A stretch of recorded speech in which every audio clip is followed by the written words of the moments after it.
महाराष्ट्र राज्यासाठीचा अंतरिम अर्थसंकल्प आज आपल्या राज्याचे अर्थमंत्री अजित पवार यांनी मांडलेला आहे। तब्बल 6,522 कोटी रुपयांचा हा अंतरिम अर्थसंकल्प आहे आणि ज्याच्याद्वारे आपल्या एकूणच महाराष्ट्रातील सर्व घटकांना जास्तीत जास्त विकासाची संधी उपलब्ध करून देण्याचा त्यांनी प्रयत्न केल्याचं दिसून येते।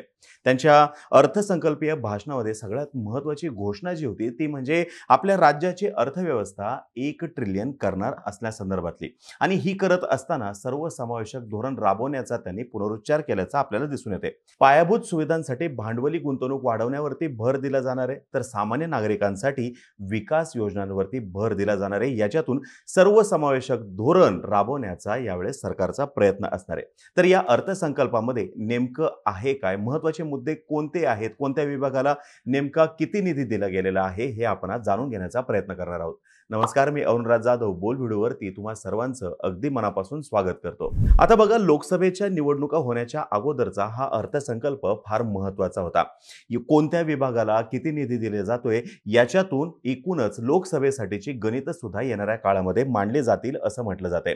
या अर्थसंकल्पामध्ये जास्तीत जास्त घटकांना न्याय देण्याचा प्रयत्न केलेला आहे। पर्यावरण पूरक हा अर्थसंकल्प असल्याचं म्हटलं जाते। यासोबतच आपल्या इथे अनकन्व्हेन्शनल एनर्जी सोर्सेस जे आहेत ते वापरण्यावरती भर दिला जाणार आहे हेही सांगितलं जाते आणि पायाभूत सुविधांवरती सुद्धा भर दिला जाणार आहे। याच्या जोडीलाच जे आपल्या इथले वेगवेगळे समाज घटक आहेत, म्हणजे आपल्या इथं वेगवेगळे जे गट आहेत त्यांच्यासाठी सुद्धा इथे त्यांनी जास्तीत जास्त निधी देण्याचा प्रयत्न केलेला आहे। वैद्यकीय सुविधा ज्या आहेत त्या देण्याचा त्यांनी प्रयत्न केलेला दिसून येते। आता त्यातली उदाहरणं तुम्हाला सांगतो जी या अर्थसंकल्पामध्ये त्यांनी घेतलेली आहेत। 38,000 घरकुल जे आहे ते मान्य करण्यात आलेले आहे दिव्यांग जे आहेत त्यांच्यासाठी। यासोबतच पायाभूत सुविधांचं जर का आपण बोलायला गेलो, जवळपास 7,000 किलोमीटरचे रस्ते जे आहेत ते आता शासनाकडून सुरू केले जाणार आहेत।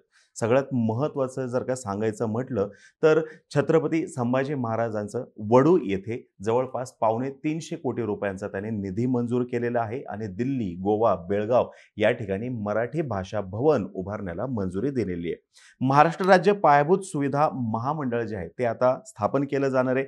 बुलेट ट्रेन अहमदाबाद ते मुंबई याची गेल्या काही वर्षांपासून आपल्या इथं चर्चा आहे। तर अर्थसंकल्पीय भाषणामध्ये अर्थमंत्री असं म्हणालेले आहेत की महाराष्ट्रातलं भूसंपादन जे आहे ते पूर्ण झालेलं आहे। थोडक्यात काय, बुलेट ट्रेनच्या कामाला त्यांनी गती दिलेली आहे। याला जोडूनच महाराष्ट्रामध्ये जिथे जिथे महत्त्वाचे शहरं आहेत त्या ठिकाणी मेट्रोचं जाळं वाढवलं जाणार आहे हे सुद्धा त्यांनी नमूद केलेलं आहे। मूर्तिजापूर आणि यवतमाळ येथील रेल्वे मार्ग जो आहे त्याच्या एक्सपान्शनमध्ये 50% भार राज्य सरकार उचलणार असं सुद्धा त्यांनी सांगितलेलं आहे। आता बघा, आपल्या इथं रेल्वे रूट असणं ही फार महत्त्वाची गोष्ट आहे। सर्वच्या सर्व जिल्हे आपल्या इथं रेल्वे मार्गिकेने काही जोडले गेलेले दिसून येत नाहीत, पण याद्वारे येणाऱ्या काळामध्ये जे महत्त्वाचे जिल्हे आहेत किंवा जास्तीत जास्त जिल्हे जे आहेत हे रेल्वे मार्गाने जोडले जाण्याचा प्रयत्न केला जाऊ शकतो आणि त्याच्यामध्ये जर का 50% भार जो आहे ते राज्य सरकार जर का उचलणार असेल तर या कामांना येणाऱ्या काळामध्ये निश्चितपणे गती मिळू शकते।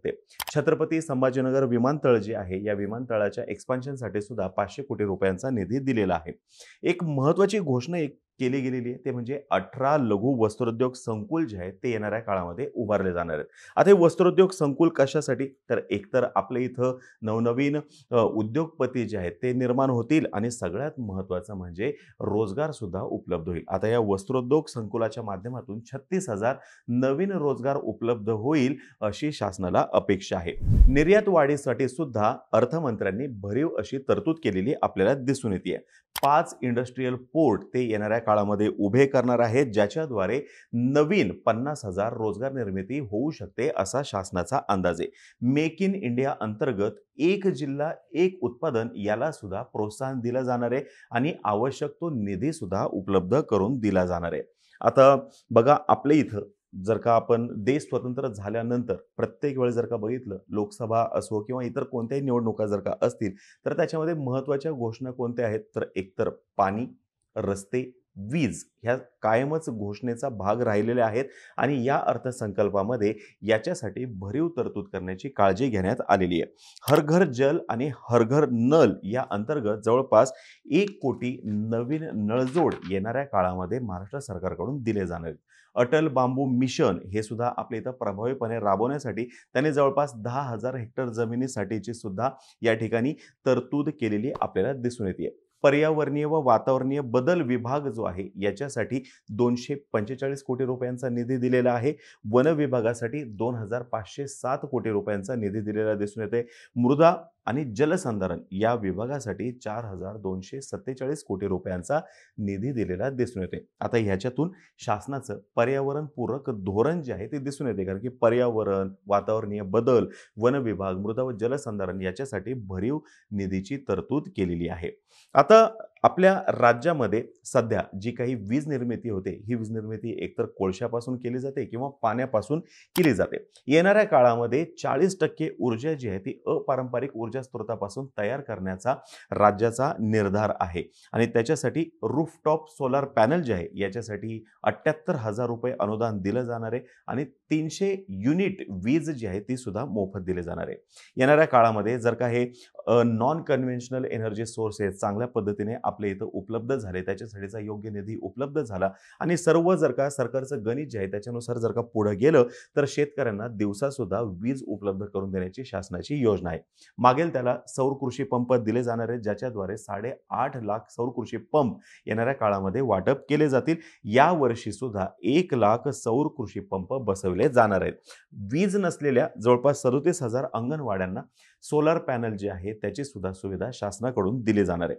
डॉक्टर श्यामाप्रसाद मुखर्जी जन वन विकास योजना याच्या अंतर्गत ज्याला आवश्यक आहे त्याला सौर कुंपणसाठी अनुदान सुद्धा दिलं जाणार आहे. थोडक्यात काय तर हे नॉन कन्व्हेन्शनल अपारंपरिक ऊर्जा स्रोतांचा जास्तीत जास्त वापर करण्याकडे सरकारचा कल दिसून येतोय, म्हणून याला पर्यावरणपूरक अर्थसंकल्प सुद्धा म्हणता येऊ शकतं.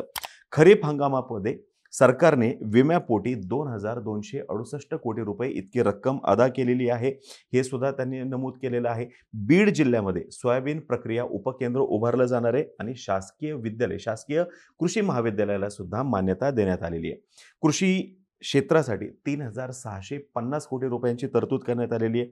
पशुसंवर्धन, दुग्ध आणि मत्स्य विभाग जो आहे याच्यासाठी 255 कोटी रुपयांची तरतूद करण्यात आलेली आहे आणि फलोत्पादन विभागासाठी 708 कोटी रुपयांची तरतूद करण्यात आलेली आहे.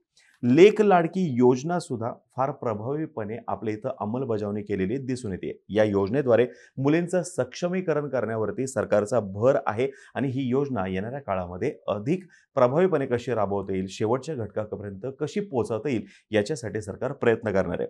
शहरी भागातील कुपोषण कंट्रोल करण्यासाठी नागरी बाल विकास केंद्राला मान्यता देण्यात आलेली आहे, ज्याच्याद्वारे अतितीव्र कुपोषित बालकांना सर्वसाधारण श्रेणीमध्ये आणता येणं शक्य होणार आहे. जर का या बालकांना जास्तीत जास्त बालकांना जर का अतितीव्र श्रेणीतून सर्वसाधारण श्रेणीमध्ये आणता आलं तर ते राज्यासाठी फार मोठी अचिव्हमेंट असू शकते.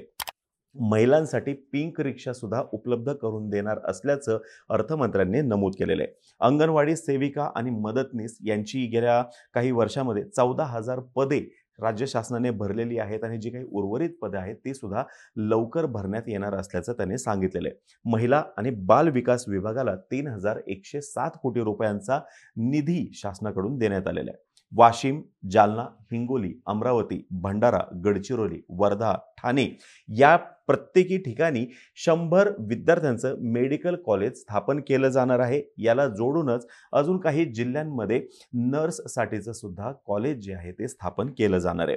औंध, पुणे येथे एम्स म्हणजे अखिल भारतीय आयुर्विज्ञान संस्था याचं केंद्र स्थापन केलं जाणार आहे.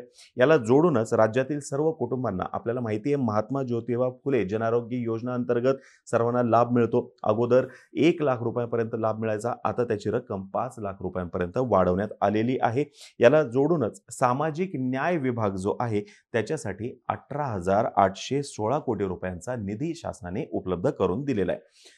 बार्टीच्या धर्तीवरती मातंग समाजासाठी अण्णाभाऊ साठे प्रशिक्षण संस्था म्हणजे आरटी याची स्थापना करण्यास सुद्धा शासनाने मान्यता दिली आहे. म्हणजे बघा आपल्या इथं बार्टी आहे, सारथी आहे, महाज्योती आहे, अगदी त्याच पद्धतीचा आता आरटी सुद्धा असणार आहे. आदिवासी विकास विभागासाठी 15,000 कोटी रुपयांचा निधी शासनाने उपलब्ध करून दिलेला आहे. 12 बलुतेदार यांच्यासाठी संत गाडगेबाबा 12 बलुतेदार आर्थिक विकास महामंडळ जे आहे ते स्थापन केलं जाणार आहे. असंघटित कल्याण कामगार मंडळ जे आहे ते सुद्धा स्थापन केलं जाणार आहे. गृहनिर्माण विभागासाठी 1347 कोटी रुपयांचा निधी उपलब्ध करून दिलेला आहे. दिव्यांग कल्याण विभाग याच्यासाठी 1526 कोटी रुपयांचा निधी उपलब्ध करून दिलेला आहे आणि कामगार विभागासाठी 171 कोटी रुपयांचा निधी दिलेला आहे. अन्न व नागरी पुरवठा 526 कोटी रुपयांचा निधी इथे सुद्धा उपलब्ध करून दिलेला आहे. एक महत्त्वाची बाब जी या अर्थसंकल्पामध्ये दिसते ते म्हणजे खेळाडू किंवा खेळ याच्यावरती विशेष लक्ष देण्यात आलेलं आहे. येणाऱ्या काळामध्ये महाराष्ट्रातून अधिकाधिक पदक विजेते निर्माण व्हावेत याच्याकडे शासनाने जाणीवपूर्वक लक्ष दिल्याचं आपल्याला आजच्या अर्थसंकल्पामध्ये दिसून येते. म्हणजे बघा, खेळाडूंसाठी मिशन लक्षवेध हे राबवलं जाणार आहे, ज्याच्याद्वारे जर का कुणी सुवर्ण पदक मिळवलं तर अगोदर जितकी रक्कम शासनाकडून मिळत होती त्या रकमेमध्ये 10 पट वाढ करण्यात आलेली आहे. सेम जे आहे ते रजत पदक आणि ब्रॉन्झ पदक याच्यासाठी सुद्धा त्यांनी तरतूद केलेली आहे. महाराष्ट्रामध्ये ड्रोन मिशन याला सुद्धा मान्यता देण्यात आलेली आहे, ज्याच्यातून सरकारचं टेक्नॉलॉजीकडे सुद्धा विशेष लक्ष आहे हे दाखवण्याचा प्रयत्न करण्यात आलेला आहे. पर्यटक आणि भाविक या दोघांसाठी श्रीनगर आणि अयोध्या या दोन्ही ठिकाणी महाराष्ट्र भवन जे आहे ते उभारलं जाणार आहे आणि याच्यासाठी मोक्याच्या ठिकाणी शासनाने जमीन सुद्धा घेतलेली आहे आणि योग्य त्या निधीची सुद्धा तरतूद केल्याचं अर्थमंत्र्यांनी सांगितलेलं आहे. सायबर सुरक्षा प्रकल्पासाठी 837 कोटी रुपये, विधी व न्याय विभागासाठी 759 कोटी रुपये आणि इतर सुद्धा जे आहेत त्या योजना या ठिकाणी राबवण्याचं शासनाने ठरवलेलं आहे. एक महत्त्वाची योजना इथे आता शासनाने सांगितली ते म्हणजे स्वातंत्र्य सैनिकांच्या पेन्शन संदर्भात. अगोदर स्वातंत्र्य सैनिकांना 10,000 रुपये इतकी पेन्शन मिळत होती. आता ती पेन्शनची रक्कम 20,000 रुपये करण्यात आली, म्हणजे तब्बल दुप्पट ती रक्कम करण्यात आल्याचं दिसून येते. संजय गांधी निराधार योजनेअंतर्गत सुद्धा 1,000 रुपये अगोदर पेन्शनद्वारे मिळायचे ते आता 1,500 रुपये मिळणार आहेत. कोल्हापूर आणि सांगली इथे पूर समस्या दरवर्षीची झालेली आहे आणि प्रत्येक वेळेस तिथं खूप मोठ्या प्रमाणामध्ये विस्थापितांची संख्या वाढत चाललेली आहे. पुराचं पाणी जे आहे ते अगदी शहरामध्ये पोहोचताना दिसते. मग हे सर्व रोखण्यासाठी 2300 कोटी रुपयांच्या निधीची तरतूद सुद्धा राज्य सरकारद्वारे करण्यात आलेली आहे. विदर्भाचा सिंचनाचा अनुशेष दूर करण्यासाठी 2,000 कोटी रुपयांची तरतूद करण्यात आलेली आहे आणि सार्वजनिक बांधकाम विभागासाठी सुद्धा 19,000 कोटी रुपयांची तरतूद करण्यात आलेली आहे, ज्याच्याद्वारे विविध योजना ज्या आहेत त्या शासनाकडून राबवल्या जातील. आता या एकूण अर्थसंकल्पामध्ये आपल्याला दिसून येते की शेतीकडे लक्ष देण्यात आलेलं आहे. शेतकऱ्यांच्या संदर्भात सुद्धा त्यांनी तिथे रक्कम जी आहे विम्यापोटी किती देण्यात आलेली आहे ती सांगितलेली आहे. पायाभूत सुविधांसाठी काय नेमकं करणार हे सांगितलेलं आहे. दिव्यांगांचा याच्यामध्ये उल्लेख आहे. महिलांसाठीची यासोबतच लहान मुलींसाठीची सुद्धा इथे आपल्याला योजना दिसून येते. यासोबतच ऊर्जा क्षेत्रासाठी त्यांनी भरीव तरतूद केलेली दिसून येते आणि खेळाडूंसाठी सुद्धा इथे त्यांनी नवीन योजना आणल्याचं आपल्याला दिसून येते. थोडक्यात काय तर यावेळेस समाजातील जवळपास सर्वच घटकांना खुश करण्याचा प्रयत्न केलेला आहे आणि त्यातल्या त्यात आपल्याला असं दिसून येतंय की काही महत्त्वाची खाती जी आहेत त्या खात्यांना भरीव असा निधी देण्याचा सुद्धा प्रयत्न करण्यात आलेला आहे आणि याच्यातून हे स्पष्टपणे आपल्याला दिसतंय की म्हणजे नेमका निधी कुठे कुठे किती किती दिलेला आहे. याच्यातून हे स्पष्टपणे दिसतंय की आता लोकसभेची चाहूल लागलेली आहे आणि त्याच दृष्टीने हा अर्थसंकल्प पुढे गेलेला आहे. आता ही माहिती जर का तुम्हाला आवडली असेल खाली कमेंट बॉक्समध्ये नक्की सांगा. तोपर्यंत आम्हा सर्वांचे व्हिडिओ जास्तीत जास्त लोकांपर्यंत पोहोचवा आणि चॅनलला सबस्क्राईब करायला थोडं विसरू नका. धन्यवाद.